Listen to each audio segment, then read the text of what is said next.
Et si c'était le début d'une bonne nouvelle qu'on vous annonçait ce matin? Alors bien sûr, au niveau national, les contaminations sont galopantes, les services de réanimation continuent de se remplir, mais dans les 19 départements où des mesures plus restrictives avaient été annoncées mi-mars, l'Île-de-France, les Hauts-de-France notamment, il semble que les chiffres aillent dans le bon sens, Victor Delande. Oui, depuis quelques jours, les courbes sont nettes, les indicateurs baissent. Prenez le Nord-Pas-de-Calais, le nombre de nouveaux cas y a baissé de plus de 10% en une semaine. Dans tous les départements d'Île-de-France, on observe aussi une diminution, plus légère certes, mais bien réelle, du taux d'incidence et des entrées en réanimation.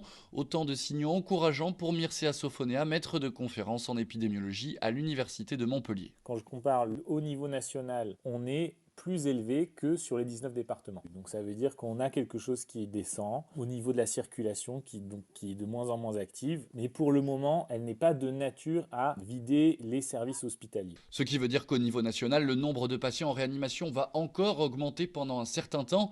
Mais ces effets mesurés dans les 19 départements où des restrictions avaient été mises en place plus précocement peuvent laisser penser qu'on observera les mêmes tendances dans le reste du pays dans les prochaines semaines. Victor Delande, spécialiste santé d'Europe.